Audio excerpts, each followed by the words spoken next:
very confident, says he's going to knock you out in the 9th round. Yeah, man. You know, he's a dumbass, and so it's gonna be apparent on Saturday when he's the one that gets knocked out. I mean, genuinely, fighters always say this. There's the back and forth, but Piers, I'm being so honest, man. This guy is easy work. All right, Warm up. Some I know 8-year-olds. I got the 8-year-olds in there. If I find out anything, I'm gonna beat your ass and I'm gonna beat Jaden on love. I mean, which is nothing wrong with it. You know what I mean? Especially Tank been talking about retiring, so why not get the bag and then go about your business if that's your plan? Piers Morgan sits down with Gervonta Davis and Jake Paul, and they talk about their confidence and attitude before their fight. Tank is the most skilled and dangerous opponent Jake has ever met. According to Jake, a big step up from everyone else on his list. But Gervonta stays cool and sure of herself when the fight comes around. He says he will be smarter and stronger. Sharper, just my focus gotta be blazing that night. Just me and him in that ring. All in all, be better. I saw 8 to 10 rounds is what you thinking, and I also saw I think I saw 6 rounds. Is what you thinking? I could be wrong. 7 or 8. 7, yeah, it's right around there. Yeah. How you pick that number? Like, how do you pick what round it's gonna be? First, his skills, the moment. Yeah. I don't know how durable he is. Mm-hmm. I don't know. I just don't know just yet. But I know if I could get him where I want him, Yeah. that's how long it's gonna take. Yeah. To be a good beating. Do you understand the magnitude of this fight? Do you understand how important this fight is to the boxing game, to the sport? I think I do, but I don't think that he knows. I've been in big fights, but it wasn't nothing like this. Yeah. Jake Paul tells Piers Morgan with confidence that when fight night comes around on November 15th, everyone will find out the truth. He says that all the guesses and arguments will end in the ring. Jake thinks that his performance will talk louder than any interview and show who really deserves to win when the cameras are rolling. Boxing used to be a sport that was only about skill, but in recent years, it has become a global entertainment business driven by attention and fame. Says he's going to knock you out in the 9th round. Yeah, man. You know, he's a dumbass, and so it's gonna be apparent on Saturday when he's the one that gets knocked out. I mean, genuinely, fighters always say this. There's the back and forth, but Piers, I'm being so honest, man. This guy is easy work.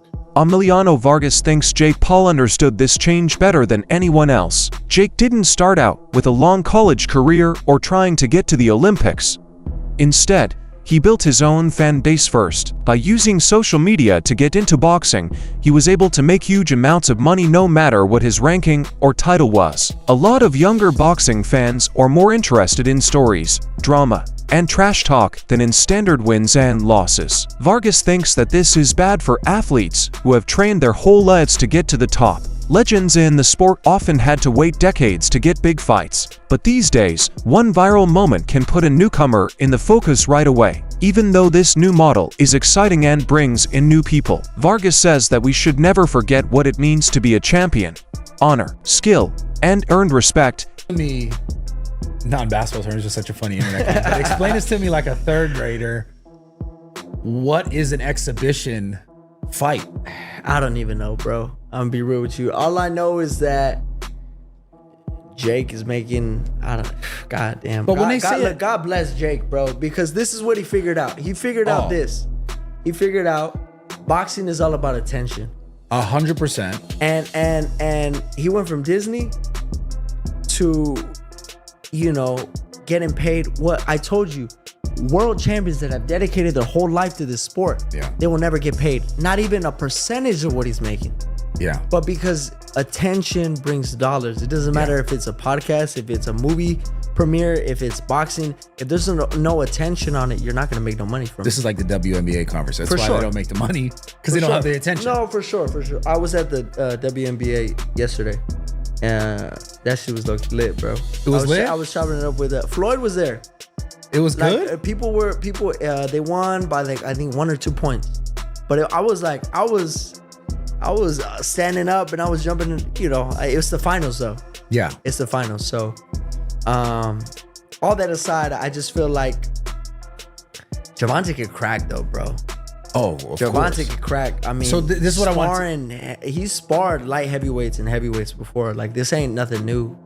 Even taller guys. For sure. Yeah, so what I really want to ask you in regards to that fight is like, obviously someone like Gervonta is not, in his mind, he's not going to go out there and look stupid, no matter how it goes. Right. No, he's not.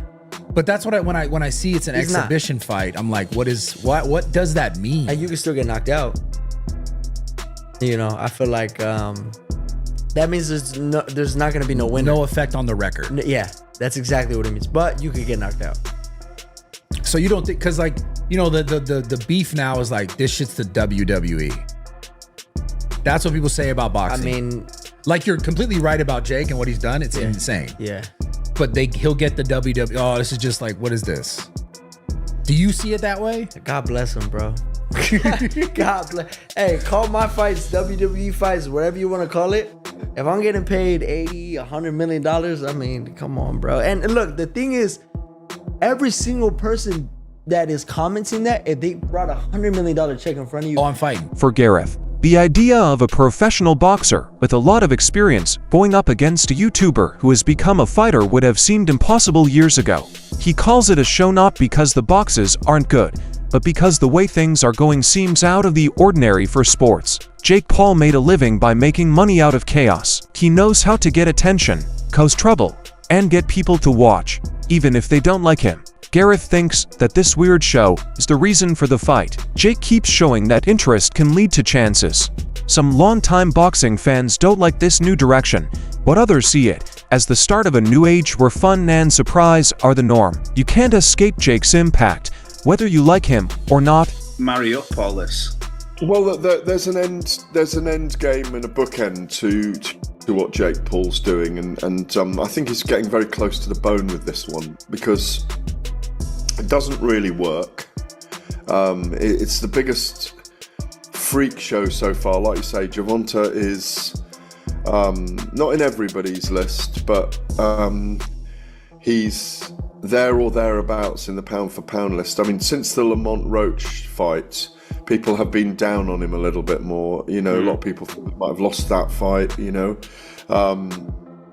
Obviously his troubles and travails away from the ring have meant that, you know, people are starting to question at 33 now, is he? No, I don't even think he's that. 31. I think it's 31 max, 31. Yeah. But they're beginning to question his validity. But yeah. 31, yeah?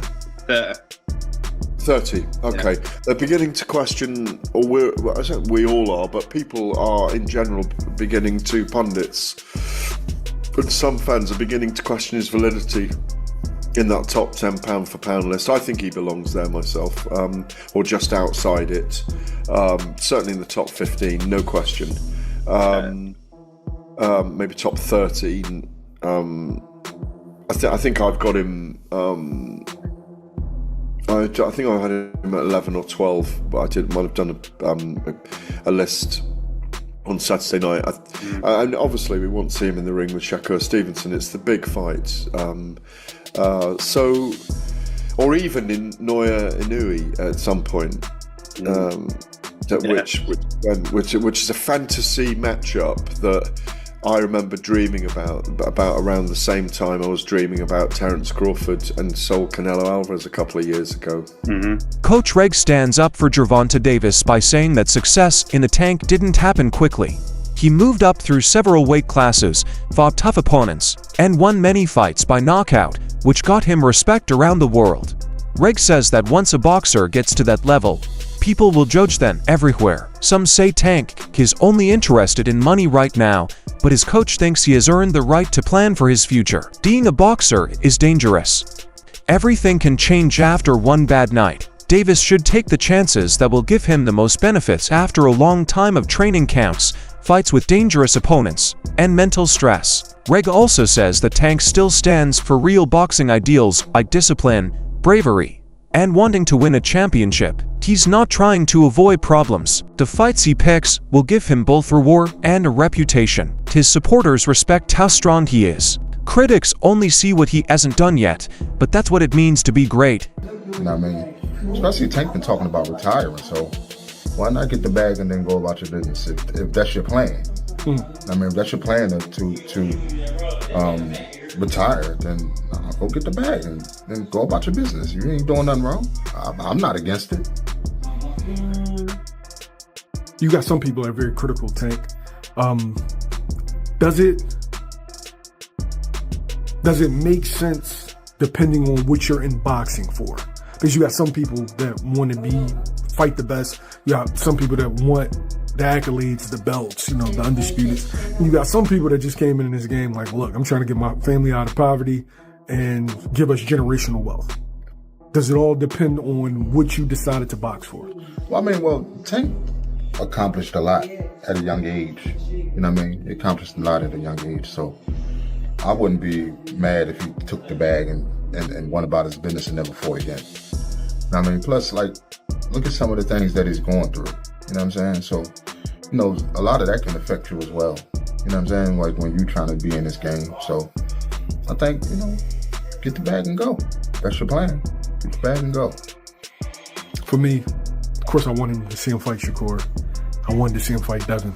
Yeah, we all wanted to see him fight. Gervonta Davis doesn't talk or listen at press conferences. He only does those things when it's important. No one knows what he is thinking, so his silence makes things tense. Manx and Mora both said that this difference makes the building more dramatic. Jake looks like the show's host, and Tank looks like a serious shooter who is just waiting for the bell to ring. This dynamic shows what kind of people they really are. One got their start in internet fame, and the other was shaped by boxing. Even the way they sit next to each other shows which school they are from. Old school or new school. It was lame. And even though Jake Paul tried to egg him on and try to goad Gervonta Davis on, he's dealing with somebody that is not a quick-witted, thinker. He's not a quick-witted speaker. Tank Davis is explosive in the ring. He's fast and powerful in the ring. He's charismatic inside the ring when he's punching. But when you put a microphone in front of him, he's not articulate. He doesn't know how to quickly respond to people. He stutters a lot. He does more stuttering than talking. So Gervonta Davis in front of a microphone is not going to sell. So Tank Davis shouldn't be put in a podium like that. He should have speakers for him. He should have someone talking for him. He should have a mouthpiece. Tank Davis is not going to sell this fight. And Jake Paul knows it. That's the reason he kept throwing jabs at him. He tried to get Tank out of his shell. Tank's not quick verbally enough. He's not quick-witted. He's not quick with the tongue. So in order for him to sell this fight, he's going to have an adversary that can spit something back. Like, for instance, Chavez Jr., he didn't have that quick-witted response, but he had the backing, he had the loyal following. And Chavez Jr., like many Mexicans, don't need to speak because they do all their fighting in the ring, and people know that. Tank Davis, I don't know, man. He didn't look good in his last fight. He's not fighting the killers in his division. People are getting off that Tank train, and we know that he's had his issues outside the ring. The love's not there anymore. Tank Davis is losing a lot of passion, a lot of followers, and people aren't buying this circus that Jake Paul's trying to sell. And I'm glad that people are getting off this train. The commission in Georgia got off this damn train. That's why they had to move this fight to Florida, where anything can happen. Tank's calm demeanor means different things to different people. Some people who watch think he doesn't seem excited to be going up against Jake Paul. They think that his short answers and laid-back attitude show that he doesn't think this event is important. Others think the exact opposite, that his silence shows that he is concentrating very hard. Davis is known to quietly watch his opponents and remember everything about them before using his intelligence in the fight. There were many great boxers in the past who didn't say much but did great work. One possibility is that Tank just doesn't want to be a part of the show. He knows that views don't matter when punches are being thrown. It won't be clear until fight night whether the calm is caused by boredom or confidence. Jake Paul legitimately cooked Gervonta Davis in that press conference, and I really don't know how to feel about that. And to be honest with you, I still don't understand how boxing even allowed this to be made. Like, I don't. Like, dog, this is not an overstatement. Like, literally one of the core pillars holding up boxing is this literal, fake superiority complex that they have over literally every other combat sport. Despite literally being the least effective main combat sport there is. Brother, kickboxing, Muay Thai, Brazilian Jiu-Jitsu, wrestling. Brother, I put judo over I put boxing. In terms of practicality of combat, oh yeah, 100%. Brother, if Jake Paul makes it competitive against Gervonta Davis, I'm looking at this like, brother. Oh, well, weight difference, brother. Gervonta Davis has been training his entire life. I'm sorry, bro. It's bad enough that the fact that if this was under any other combat sport, this would literally be like one of the most one-sided matchups of all time. And it wouldn't be in favor of Davis. No, dog, if you did this under an MMA rule set, oh my gosh, bro, Paul cooks Gervonta. It's not close at all. Like round one finish level. Like, understand this, Gervonta Davis versus Jake Paul is taking place in literally the only combat sport where Davis should win. I'm still shocked that they allowed it to be made. Because, like, there's no upside. If Jake Paul beats Gervonta Davis, now we're kind of looking like, wait a minute. What? Like, brother, don't forget. I still think it's a horrible look that Tyson Fury couldn't finish Francis Ngannou.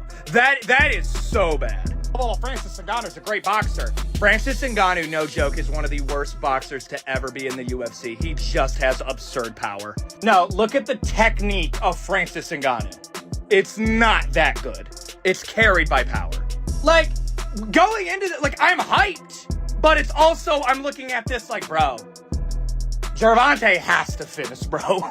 Sean Porter has been a boxer for a long time and has seen it change over the years. He thinks this fight shows that money has become the main reason people match with each other. Porter admires Jake Paul for taking on a challenge, but he doesn't know if this fight moves the sport forward. He also says that Gervonta Davis, who is now a big star, sometimes picks money over leaving a memory. Porter is interested in what future winners will try to achieve. Years of hard fights or quick money.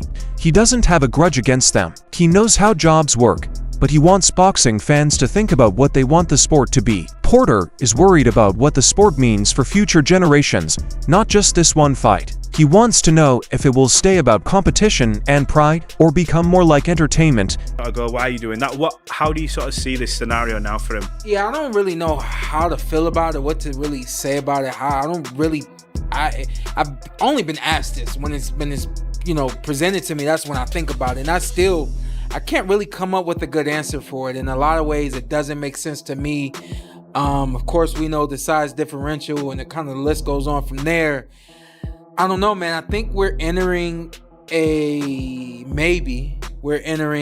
generation now, or a phase now where fighters,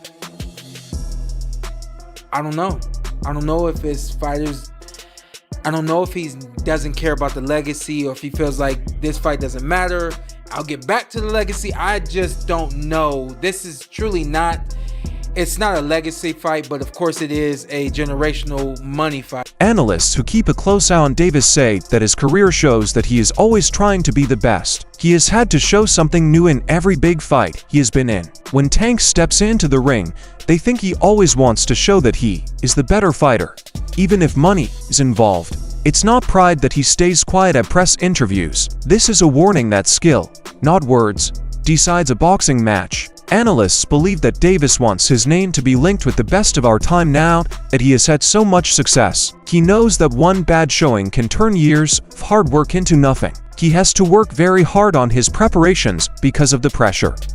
Legacy needs more than just going popular. It takes a career full of turning points. Tank is after that very thing. If you're sitting on that toilet and that stool ain't brown or green, if it's red, go to the doctor. Yeah, for sure. But again, Tank Davis and Jake Paul, they fight in November. I personally have Tank, you know what I'm saying? I just don't, because Tank is a little different. He ain't like them other niggas who took a fall. Tank ain't finna take no fall, bro. That's what I think too. I think like, bro got a reputation to maintain. He ain't about to just, you know what I'm saying, sign the deal just for some money. Just for some bread. I ain't like, it's about the money though, for sure. For sure. But I'm not about to. But what they get, like 20, he got like 20 million? But yeah, 20, I ain't gonna lie, Tank probably get 20, 30, 40.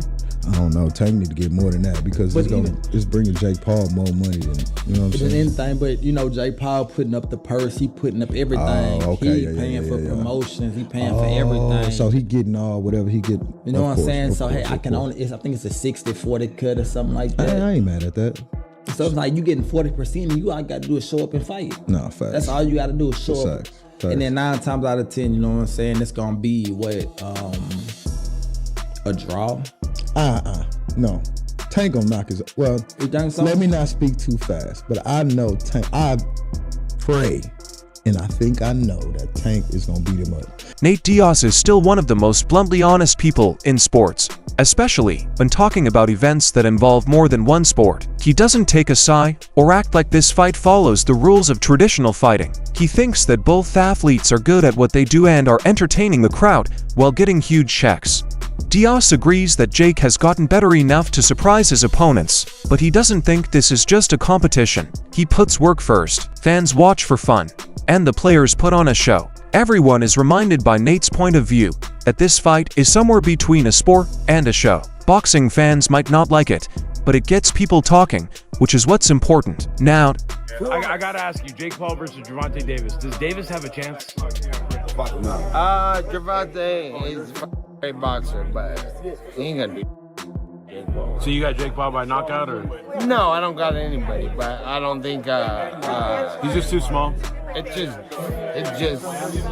I don't want to beat up somebody that small. I don't want to, you know what I'm saying? What do you think of the fight? I don't want to lose to somebody that. There's no point in the fight.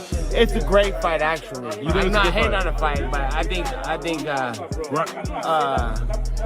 my thoughts on it is let's watch it, see what happens. Ryan Garcia said that boxing is turning into WWE. Yeah, with that type of matchup. What do you agree?